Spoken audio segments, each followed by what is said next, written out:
In 266 AD, Toyo sent her last mission to China, and then Japan disappeared from the record for 147 years.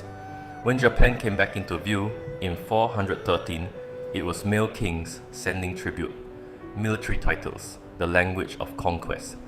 And in 391, a stone inscription in Korea recorded a controversial passage often read this way: Wa crossed the sea, attacked Baekje and Silla and made them subjects. The reading is debated, but either way, Wa had entered the record as a military force operating across the sea. The country that had sent a queen's envoy in 266 was fighting wars on the Korean peninsula within that same span of silence. What happened in between? The chronicles don't say. Chinese records have nothing. The 147-year gap is on the surface empty. But something kept a record. The ground did. In episode 1, we started with the words, "The ground began to speak." Today we come back to that. What did the ground record during the years no one was writing anything down? The first thing the ground tells us is that something stopped making sound. For centuries during the Yayoi period, communities across central and western Japan used large bronze bells in their ritual life. They're called dotaku. Some were rung, some, as they grew larger, seemed to have been displayed rather than sounded, objects to be seen, not heard. The largest reached over a meter in height. Around the 3rd century AD, they stopped.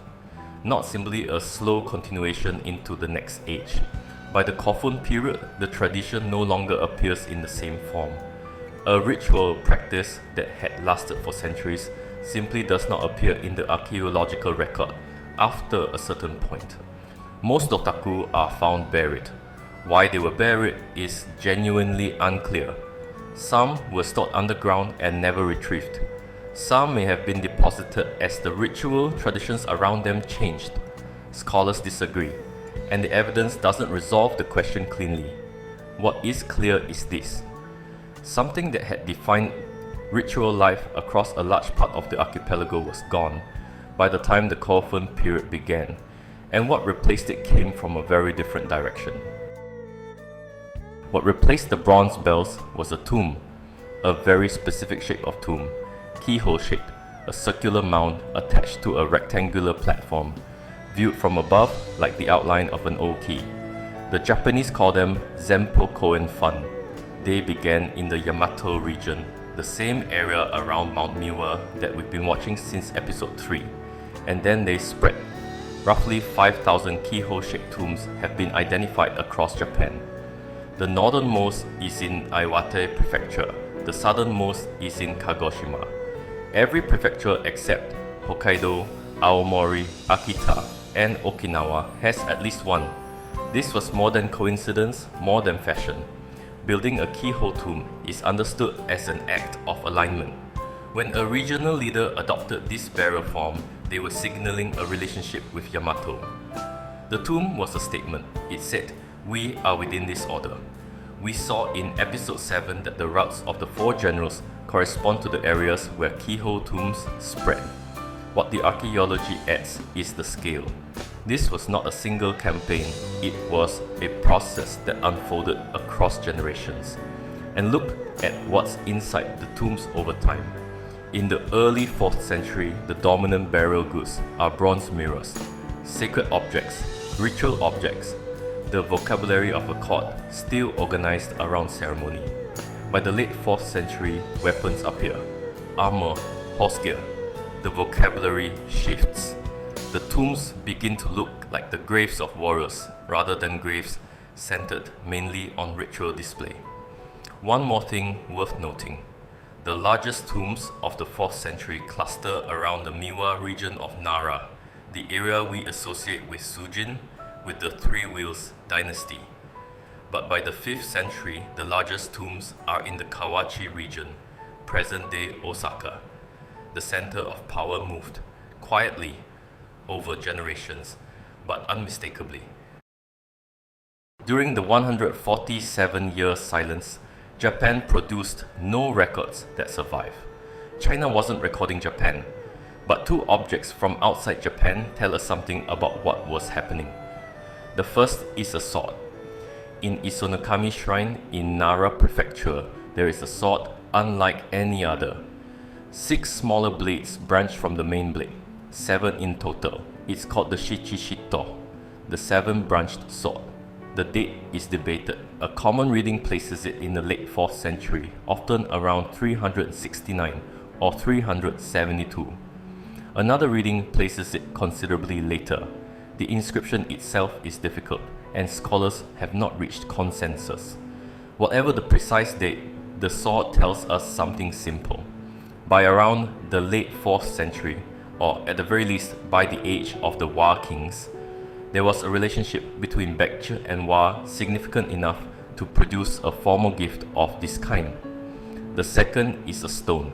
In what is now Jilin province, China, just north of the Korean border, stands a basalt stele nearly 6 meters tall. It was erected in 414 AD by the kingdom of Goguryeo to commemorate the achievements of King Gwanggaeto. Over 1,800 characters are carved into its surface. Among them, Japan appears. One controversial passage is often read as saying, in the year 391, Wa crossed the sea, attacked Baekje and Silla and made them subjects. The reading is debated, but the important point is harder to dismiss. By the late 4th century, Wa was appearing in Korean records as a military force operating across the sea. This is a Korean inscription, written from Goguryeu's perspective. Historians are careful about how they read it, but its authenticity is not in doubt. A forgery theory that circulated in the 1970s was refuted by independent archival evidence discovered in China in 2005 and 2006.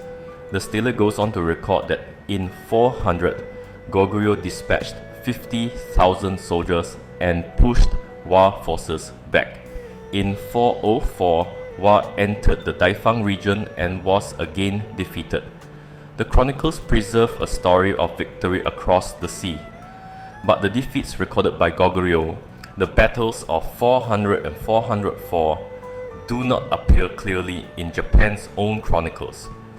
This is a different operation from what we saw in episode 6, where events were disassembled and redistributed. Here, certain records simply do not appear on the Japanese side. Now I want to offer a reading. This is mine. You can push back on it, but I think the evidence points somewhere specific. Put the pieces together. Bronze bells gone. Keyhole tombs spreading from Yamato to the northernmost tip of Honshu and the southernmost edge of Kyushu. Burial goods shifting from mirrors to weapons. A sword given by Baekje to a Wa king. Wa armies on the Korean peninsula. The center of the largest tombs moving from Nara to Osaka. All of this happened in the 147 years. The written record was silent. In episode 3, we looked at the transfer of Izumo. I argued that it wasn't a single event, that it was a process unfolding over time. What the archaeology of this period suggests is that the process was completing itself in these years.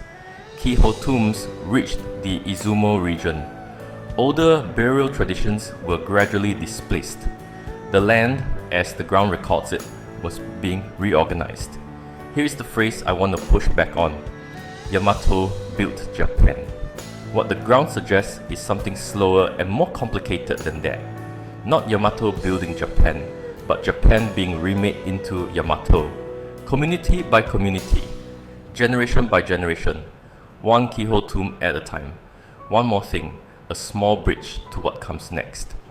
The chronicles place Sujin's successors, Suinin, Keiko, in their own reigns, but the chronicles dating system puts these emperors far earlier than archaeology suggests. If we take the estimated dates seriously, Sujin in the late 3rd to early 4th century, then Suinin and Keiko would fall within this blank period, not centuries before it. Suinin's reign contains the origin story of Haniwa, the clay figures placed around burial mounds as a substitute for human sacrifice. and the archaeology shows that Haniwa begin appearing around keyhole tombs in exactly this period. The chronicle story and the grounds record are not the same thing, but they point toward the same transformation, the birth of a new burial world. We'll go into that in the next episode. What the ground records takes longer to tell than what the chronicles wrote. In 413, Japan came back into the written record. The World Five Kings, male rulers, began sending missions to China. After 147 years of silence, the country that emerged was not the country that had gone silent. In 266, a female ruler, ritual authority, diplomatic envoys. In 413, male kings using military titles, describing their reach from the Korean peninsula to the eastern archipelago. The ground recorded how that change happened. The bells stopped, the tombs spread, the weapons appeared, the center moved. The wars were fought, and some were lost, at least from Goguryo's point of view. And those losses do not appear clearly in Japan's own record. One question remains. The chronicles didn't leave this period empty. They filled it with emperors, with heroes, with one of Japan's most famous legendary figures. What did the chronicles put into the blank, and what does that choice tell us? The chronicles filled the silence with heroes. Next time, we look at what they put there and why. Next time, what the chronicles put in the gap. The age of heroes. Emperor Suinen, Emperor Keiko, Yamato Takeru. The chronicles place them inside the blank century. Their stories, conquest, exile, heroic death, map onto a Japan the archaeology is only now beginning to describe. Why did the chronicles need heroes here? And what do those heroes tell us about what was actually happening